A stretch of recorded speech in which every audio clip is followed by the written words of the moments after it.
반갑습니다. 방금 소개받은 현행 파트너스 코리아의 김현욱 대표입니다. 지금 여기 계신 분들 중에서는 일부는 왜 오늘 이렇게 그 약가인화와 관련된 얘기를 많이 하지? 그리고 왜 갑자기 ADC라는 이 부분을 하지만 저는 이번에 주최해 주신 딜 사이트에 굉장히 고도화된 그리고 잘 만든 스토리라고 생각을 합니다. 2011년 5월 달에 원래 신약이 100이라고 가정을 했었을 때 특허 이제 끝나죠? 그러면 80%가 됩니다. 오리지널이 80%고 그때 이제 퍼스트 제네릭이 다시 80%를 해요.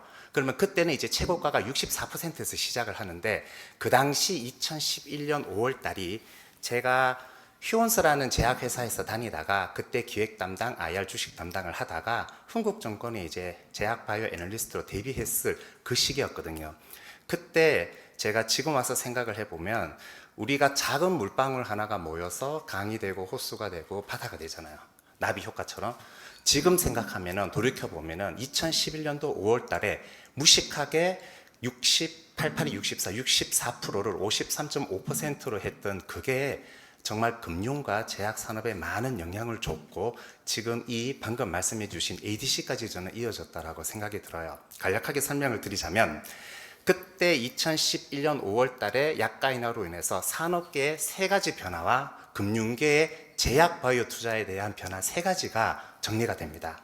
일단은 산업계는 아시겠지만 그 당시에 퍼스트 제네릭으로 유명했던 대부분의 상위 제약사와 세컨 제네릭으로 포지션이 되어 있던 중견 제약사와의 차이점이 없어집니다. 가격을 낮췄기 때문에요. 그러다 보니까 상위 제약사들은 이제는 R&D를 하지 않으면 안 되겠다고 해서 그때 계량신약부터 시작을 해서 그 시기에 사실 제네릭으로 굉장히 떴던 한미약품이 몇 년 뒤에는 아시겠지만 고 임성기 회장이 엄청난 성과를 이루셨죠. 뭐 다양한 라이센스 아웃이 맺게 되었고요. 두 번째는 그때 이제 ETC 전문 의약품만으로는 먹고 살기 힘들겠다라고 해서 수많은 이제 제약사들이 토탈 비즈니스 모델을 만들게 됩니다. 지금은 너무나도 유명한 보톡스라든지 의료기기, 코스메틱, 뭐 예를 들면 동국제약의 인사도를 비롯해서 수많은 OTC 일반 약품들까지 많이 쏟아져 나오지 않습니까? 그게 이제 두 번째가 토탈 헬스케어가 되는 거고요. 세 번째가 수출에 대한 중요성이 이때부터 대두가 됩니다. 이 세 가지가 결국은 모여서 현재의 제약 산업의 근간을 이루는 다양한 산업으로 분할을 했고요. 왜? 약간이나 그대로 했었더라면은 계속적으로 매출과 수익이 줄 수밖에 없었으니까. 금융시장에서의 변화는 더 드라마틱합니다. 제가 이 부분을 2011년부터 지금까지 목도를 하고 있기 때문인데 첫 번째는 당시에 제약바이오 애널리스트가 커버하는 종목은 보고서를 종목은 상위 5개 플러스 알파밖에 없었어요.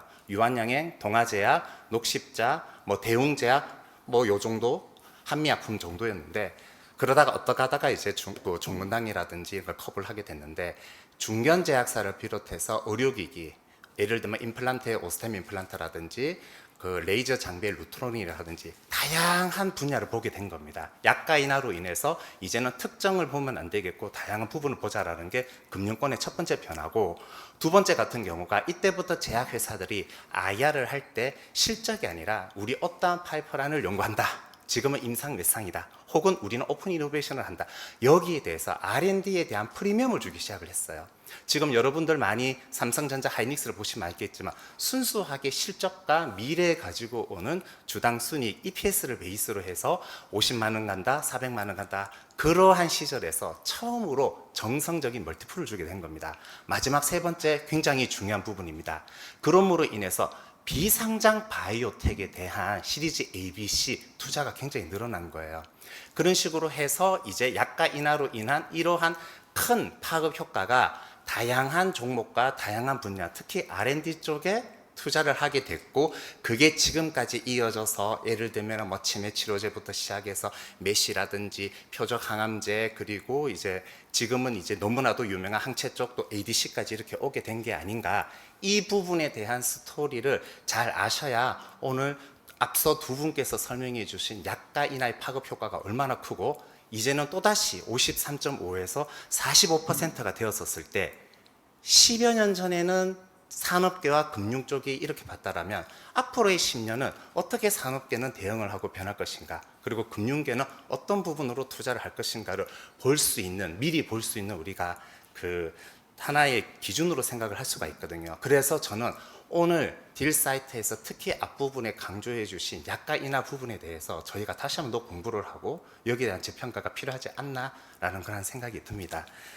제가 오늘 할 얘기가 너무 많아요. 지금 여러분들만 계좌가 녹아내리는 게 아니라 제약 바이오 전문적으로 하는 저희조차도 고백하겠습니다. 제약 바이오 펀드 중에 제일 나쁜 수익률은 지금 마이너스 44%까지도 있습니다. 이거는 이걸로 먹고 사는 사람이 있을 수 없는 건데 왜 그렇게 됐는지, 그리고 앞으로는 계속 이 모양 이 꼬라지로 나갈 것인지, 그러면은 마지막으로 어떠한 관점을 가지고 투자를 임해야 되는지 세 가지로 나눠서 설명해 드리도록 하겠습니다. 작년 초 전체 이제 상장되어 있는 업종의 포지션입니다. 이때까지만 하더라도 삼성 닉스가 이 정도까지는 아니었죠. 그리고 이때 의료 쪽은 11%를 차지하고 있었고요. 참고로 아까 전에 제가 말씀을 드렸던 2010년도 제약바이오 애널리스트 대비했었을 때는 제약바이오 비중이 0.5%밖에 되지 않았습니다. 그러다가 2015년, 16년에 베링거 인겔하임부터 시작을 해서 릴리라든지 이런 쪽에 에로 계약을 성공했던 한미약품 덕분에 처음으로 5%를 넘기게 되었고요.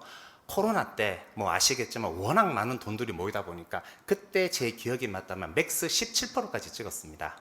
그러다가 이제 작년 초에 11%인데 저 정도만 하더라도 저는 소위 말해서 IT와 산업재, 소부장을 포함한 거죠. 그 다음 제약 바이오 이 세 가지가 올해에도 계속 이어질 거라고 생각을 했는데 웬걸 오른쪽 보시면은 삼성닉스 최근에 그렇게 조정을 받아도 64.3%고 6월 말 기준인데 어제 종가 기준으로 봐도 59.9%까지 되어 있더라고요. 그래서 지금 한쪽에 많이 몰리면서 아까도 말씀드렸다시피 IT 반도체는 철저하게 숫자 베이스, 팩트 베이스입니다. 근데 미래의 가치나 꿈을 보고 정성적인, 게다가 베타가 큰 바이오 쪽은 한쪽이 이렇게 커지게 되면 풍속효과처럼 반대쪽은 수축할 수밖에 없거든요.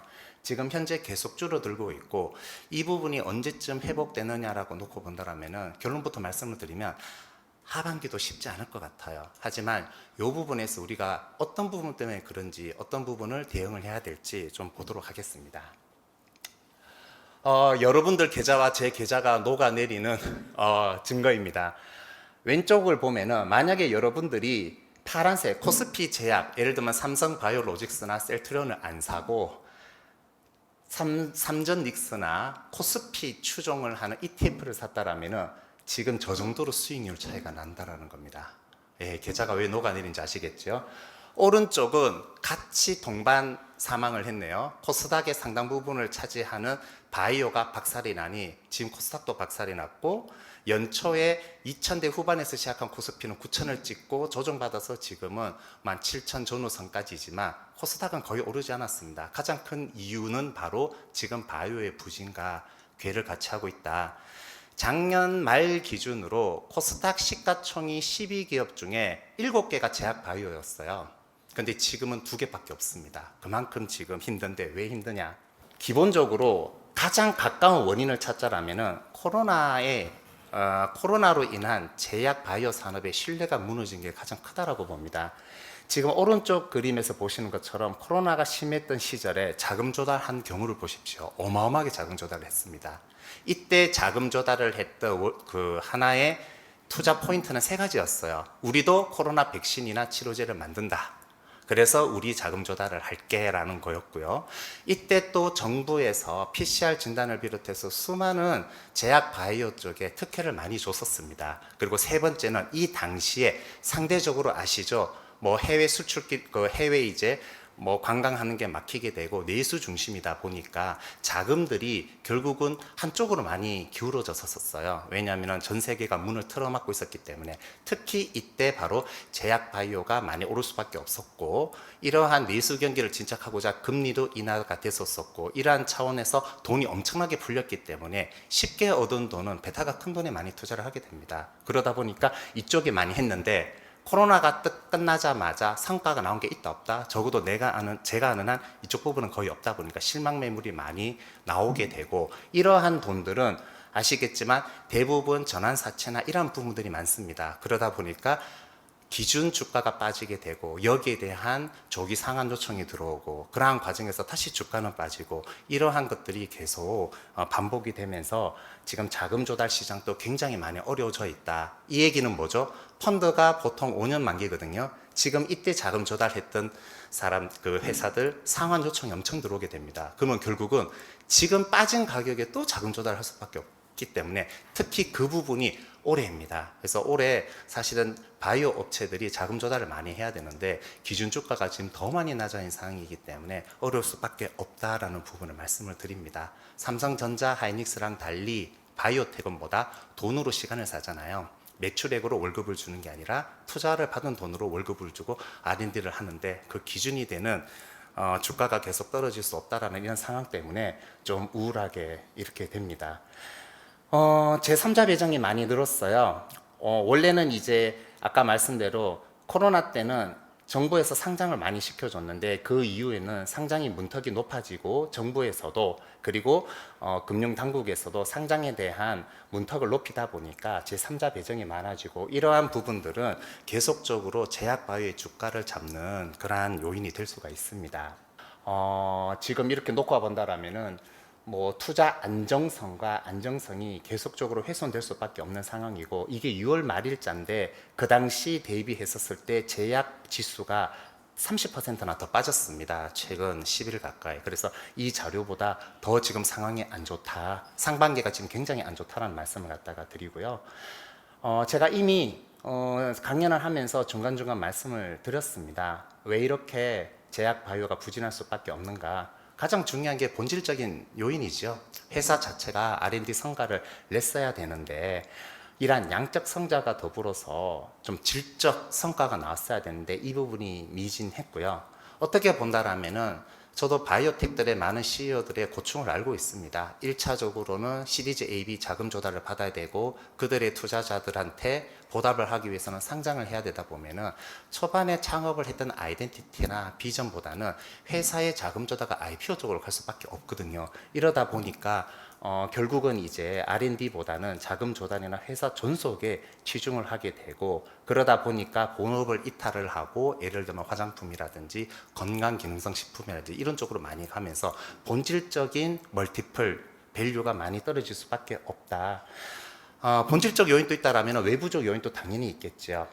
어떻게 본다라면은 지금의 시대는 많은 투자자를 만나보면 더는 미래 가치보다는 당장의 팩트와 실적을 중심으로 하겠다라는 그런 투자 심리들이 많이 됐고요.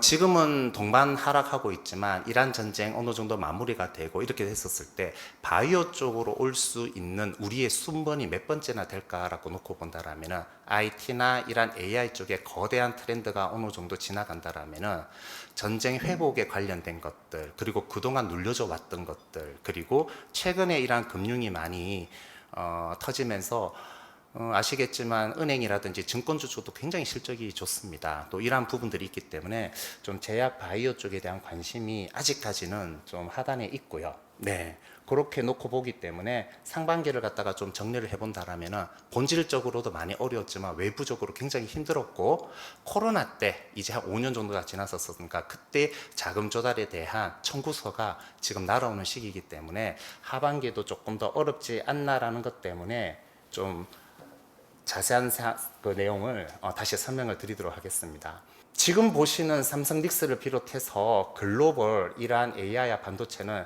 제가 보기에는 저도 이제 경영학을 전공을 했다 보니까 예전에는 이제 제3의 물결 이렇게 많이 표현을 했었잖아요. 농업, 공업, 정부화. 근데 이제는 저는 어떻게 보다 제4의 물결처럼 완전히 인류 역사상 정말로 역사에 기록될 만큼 메가 트렌드 진입 구간입니다. 이러한 상황이기 때문에 단기적으로 삼성 닉슨이 IT와 관련된 부분의 변동성은 있지만 이거를 베이스로 계속 가져갈 것 같아요.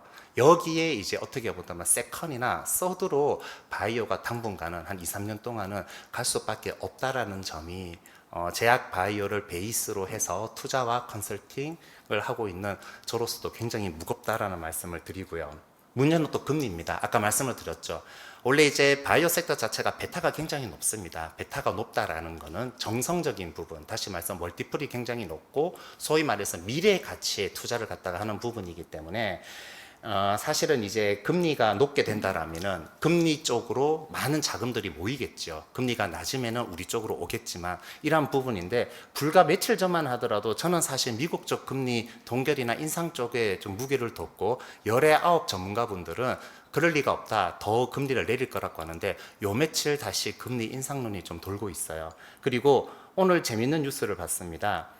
일본이 지난 20여 년 동안 시가총액 1등, 2등이 예를 들면은 도요타와 소프트뱅크였는데 지금 1등이 바뀌었습니다. 1등이 미쓰비시 쪽 은행 쪽으로 시가총액이 바뀌었더라고요. 이유가 딱 하나입니다. 제로금리에서 1% 금리로 오른 것 때문에 지금 일본에서도 거의 20년 만에 시가총액 1위 기업이 바뀔 만큼 이러한 부분들도 우리가 외국인 투자자나 어차피 글로벌 투자자들 볼 때 한국만을 보지는 않거든요. 좀 이러한 부분들도 제약바이오 투자에 상당히 좀 어려움을 주고 있다라고 볼 수가 있어요. 아까 전에 제가 오프닝 멘토로 했던 그 약가 인하의 나비 효과를 꼭 한번 기억을 하셨다가 이 부분을 되새겨서 한번 히스토리를 한번 학습을 해 보신다라면은 이번 약가 인하가 단순히 전통 제약사의 제네릭 매출이나 이익을 깎아먹고 영업 방식이 바뀌고 건보 재정 이러한 부분을 더 넘어서 비욘드로 어떻게 한국의 R&D가 바뀌고 금융시장의 투자 방식과 트렌드가 바뀌는 것까지 한번 우리가 예단을 해보고 예측을 하면 좋을 것 같습니다.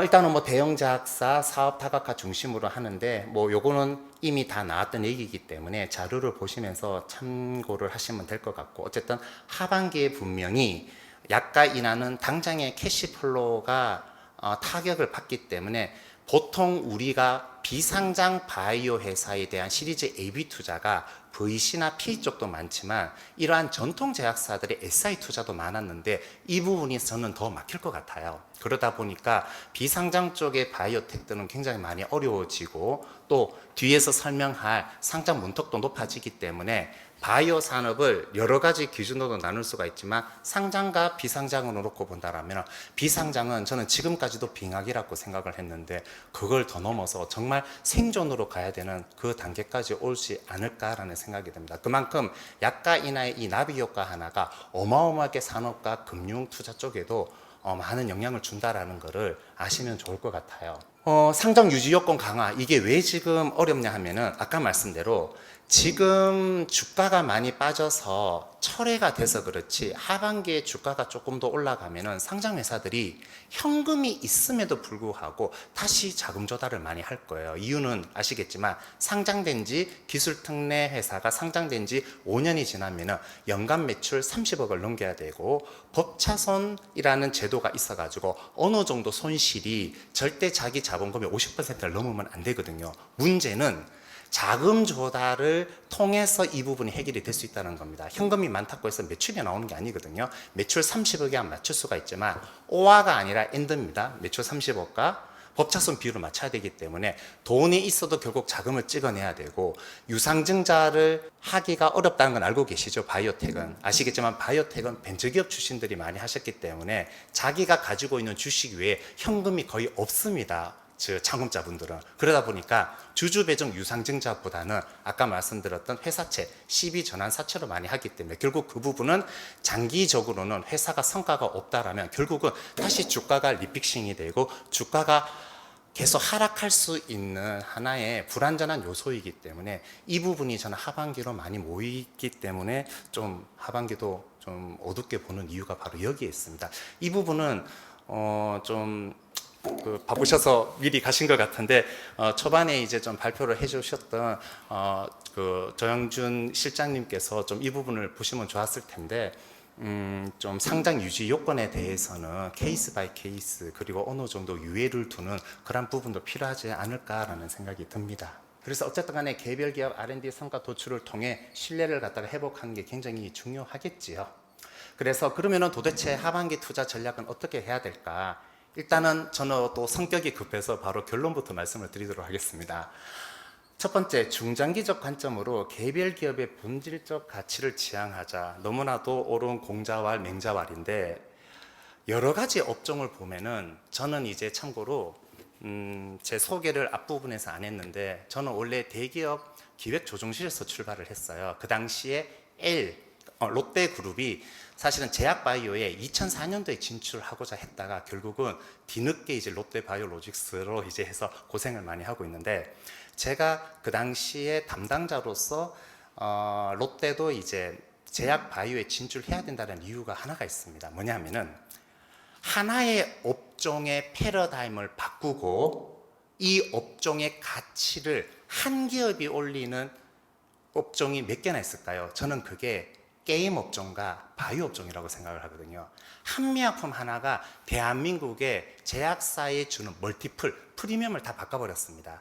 기억나시는지 모르겠지만 예전에 게임 업체도 그때 그랬는데 저도 게임을 또 좋아하니까 NC소프트가 대한민국의 게임의 멀티플을 바꾼 것처럼. 근데 이거는 보통 다른 업종에서는 불가능합니다. 미래에셋 갑자기 혼자 잘했다고 해서 삼성증권에 올라가지 않거든요. 근데 한미약품이 잘 됐다고 했었을 때 2015년도에 그 당시에 어느 정도 이 부분에 대해서 무지했던 투자자분들은 바이오라는 회사들은 모두 다 투자를 다 하셨고, 비상장이라고 한다면 가지고 있던 적금이나 보험도 깨서 다 들어왔었거든요. 뭐냐면 한 섹터에 한 업종을 들어 올릴 수 있는 그러한 힘을 가진 개별 기업의 영향력이 제약바이오만큼 있을까라는 생각이 들어요. 다시 그러므로 돌아가자면은 우리가 이제 지금은 제약바이오 공부가 많이 되어 있으니, 그리고 본질적으로 그 분야에 그리고 시대적 트렌드를 바꿀 수 있는 그런 회사들이 분명히 있습니다. 이따가 말씀을 드린 세 번째인가요? 두 번째네요. 승강제에서 70개 회사를 선정을 하는데, 저는 70개 회사 중에 참고로 알테오젠과 리가켄과 에이벨바이오는 반드시 들어간다고 생각을 해요. 참고로 저는 이 회사 3개를 투자한 적도 없고 컨설팅을 한 적도 없습니다. 그런데 이 회사들의 특징이 본다라면 하나의 완벽한 헤게모니 자체는 만들지는 못해요. 그거는 미국의 글로벌 회사만이 만들 수 있는 거고, 헤게모니에 담당하는 중요한 축을 만든 한국에 있어서 굉장히 공헌할 만한 그러한 업적을 남긴 회사들이거든요. 이런 것처럼 한 회사가 가지고 있는 본질적인 가치에 좀 집중을 하다 보면은 좀 시간은 걸리겠지만 또 그 회사를 중심으로 해서 세컨 티어, 서드 티어 혹은 경쟁사 이런 식으로 좀 종목 부분들을 조금 더 선별적이고 밸런스 있게 좀 가져가면 어떨까라는 생각이 듭니다. 코스닥 승강제, 저는 이게 약이 될 수도 있고 독이 될 수 있다고 생각을 해요. 아시겠지만 코스닥에 상장되어 있는 회사 중에 한 28%그 정도가 제약바이오인데, 한국은 그 어느 국가의 투자자들보다도 투자 성향이 쏠림이 굉장히 강합니다. 승강제 70을 하게 되고 그 다음이 이제 일부 이제 중간 그 다음 관리도 된다고 한다면은 아무래도 거의 70쪽에 많이 모이기 때문에 신규로 진입하는 회사나 혹은 중간 지점에 억울하게 리미트에서 약간 떨어진 그러한 회사들이 소외가 될 수가 있거든요. 또 그러한 회사들이 계속적으로 악순환이 되겠죠. 자금 조달도 해야 되고 주가는 계속 빠지고. 그래서 이 승강제 부분에서 정말 명확한 기준을 가지고 정부 당국들이 제발 부탁인데 현재의 시가총액을 가지고 평가를 해서도 안 됩니다. 뭐 ETF 사고가 많이 나지만 코로나 때 제약바이오 ETF를 가장 많이 훼손시킨 회사가 하나 있어요. 바로 신풍제약이라는 회사입니다. 갑자기 이 회사가 10조가 넘어가는 바람에 웬만한 ETF에 신풍제약을 안 담을 수가 없거든요. 이게 모두 다 시가총액만 가지고 기준을 잡았기 때문인데 좀 이 부분에 대해서 다양성이 좀 필요하지 않을까라는 생각이 듭니다. 아까 말씀드린 것처럼 본질적인 회사에 집중을 하자, 이 부분을 말씀을 드렸고요. 이겁니다. 저 70개 회사 중에 과연 제약바이오가 몇 개가 들어가냐라는 거죠. 아까 전에 말씀드린 것처럼 작년 말만 하더라도 코스닥 시가총액 상위 10개 중에 7개가 제약바이오인데 지금 2개밖에 안 남았거든요. 그 2개도 알테오젠만 유지를 하고 있고 신규로 올라온 회사가 코롱 티슈진입니다. 그래서 이 70개 부분에서 제약바이오가 과연 시가총액 기준으로 한다고 했었을 때는 좀 불리한 요소들도 많을 것 같고, 최근에 이제 소부장에 올라오면서 반도체 부품이라든지 배터리라든지 또 최근에 로봇이 굉장히 많이 올라온 걸 알 거예요. 올해 400억 이상 자금 조달 받은 것 중에 전부 다 로봇과 관련된 회사들이었거든요. 좀 이렇게 놓고 봤었을 때 이 프리미엄 70개에서 경쟁 섹터가 워낙 많기 때문에 과연 저 부분이 제약 바이오에 좀 어떠한 영향을 줄지, 반대로 저 안에 들어가는 회사들은 우리의 투자 기준으로 삼을 수 있는 그러한 스탠다드한 부분도 되지 않을까라는 생각이 듭니다. 오히려 이 중간에 있는 스탠다드가 제가 말하는 스탠다드하고 달라요. 투자의 기준이 되는 스탠다드인 거고, 대다수에 들어가는 저쪽 회사들이 좀 피해를 많이 받지 않을까라는 생각이 듭니다. 뭐 혁신형 제약 인증제인데 제가 이제 아까 전에 말씀드린 것처럼 롯데그룹에 있다가 진바이오텍이라고 하는 바이오 회사에서 IPO를 하고 휴온스에 가서 다시 또 IPO를 합니다. 다시 말해서 저는 산업계에 7년 있다가 제약바이오 애널리스트로서 7년, 그리고 지금 현재 투자 및 컨설팅을 10년째 하고 있는데, 항상 나오는 게 혁신형 제약 기업을 투자해도 됩니까? 라는 질문을 많이 받아요. 안타깝게도 정책 부분과 반드시 그게 주가와랑 연관이 되는 건 아니거든요. 혁신형 제약사라고 해서 주가적으로 더 프리미엄을 받는 것 같지는 않습니다. 하지만 적어도 주식 투자에 있어서 안전성의 베이스는 되지 않을까라는 생각은 들어요. 그래서 이러한 혁신형 제약기업 인증제도 단순히 그냥 뭐라고 해야 될까요? 자격 요건만 준다든지 훈장으로 주는 게 아니라 우리 금융 쪽에서도 저거를 활용한 프리미엄을 줄 수 있는 방안을 더 연구를 해야 되지만, 정책 당국에서도 과연 저게 무엇을 위한 인증제인지도 한 번 더 좀 심도 있게 고민할 필요가 있지 않을까라고 생각이 듭니다. 안 좋다는 게 아니라 적어도 바닥 베이스는 다질 수 있는 게 아닌가라는 생각은 듭니다. 탁월한 성과, 아까 전에 말씀드렸다시피 본질 가치, 탁월한 성과 부분인데, 어떻게 하든 다시 한번 말씀드리자면, 제가 이쪽 부분에 산업과 금융 그리고 투자 컨설팅 쪽으로 한 5년 가까이 일을 하면서 제일 많이 바뀌는 게 있어요. 이거는 다른 한국의 벤처 기업 문화도 마찬가지인데, 매년 시간이 갈수록 세 가지가 더 공고해지는 것 같습니다. 첫 번째 전문화입니다. 두 번째는 자본화입니다. 마지막 세 번째는 구조화예요. 무슨 말이냐면 전문적인 거 계속 깊게 파게 들어가게 됩니다. 예전에는 A라는 회사가 우리 이것도 하고 저것도 하고 이것도 할래, 이제는 안 되더라고요. 대부분이 지금 상장을 못했거나 혹은 지금 시가총액이 낮은 바이오텍들이 무리하게 너무 많은 것들을 하려고 했는데, 지금은 선택과 집중을 해야 되고, 이단 지금은 예전에 스몰 몰레큘러 케미컬 시대에는 임상 1상 2상 이후에 목돈이 들어갔어요. 그래서 상장할 때까지 바이오 벤처 기업들이 정부 지원금을 받고 약간의 시리즈 AB만 받아도 상장까지 갈 수가 있어요. 근데 지금은 항체, ADC 돈이 어마어마하게 많이 들어갑니다. 다시 말해서 임상 들어가기 전에 CMC 단계까지만 가더라도, 예를 들면 우시나 론자 같은 회사랑 일을 하려면 100억에서 150억이 들어요. 그러니 상장되기 전부터 이미 시리즈 A, B, C, D를 거쳐서 수백억을 조달을 해야 그거를 베이스로 해서 상장이 되는 자본화로 바뀌어버린 겁니다. 자본화가 되기 때문에 당연히 따라오는 게 뭐죠? 구조화가 되는 겁니다. 혼자서 잘하는 게 아니라 아예 창업 때부터 100% 밀어줄 수 있는 SI나 P, FI와 같이 협력을 해야 되고, 아예 초기 단계부터 이렇게 구조화를 시켜서 가야 된다라는 부분이기 때문에, 여러분들이 비상장을 투자하실 때나 그리고 상장돼도 마찬가지입니다. 상장돼도 이러한 세 가지 부분이 점점 더 대한민국 벤처 생태계에 들어오기 때문에 꼭 기억을 해주시기 바랍니다. 뭐다? 전문화, 자본화, 구조화입니다. 그래서 그러한 부분을 좀 놓고 본다 썼을 때, 뭐 다시 한번 말씀을 드리지만 이 중에는 제 고객사도 있었고 제가 투자했던 데도 있지만, 색안경을 끼지 마시고 이러한 회사들을 한번 보시면서 보면 좋지 않을까라는 생각이 듭니다. 그래도 오늘 제가 가지고 있는 넥타이 중에 이게 보스 거거든요. 가장 빨간색인데 여전히 차트는 시퍼렇습니다. 그래도 항상 희망을 가지고 오늘 다시 한번 더 이 좋은 자리를 마련해 주신 딜사이트 분께 그리고 참가하신 분께 진심으로 감사의 말씀을 드립니다. 이상입니다.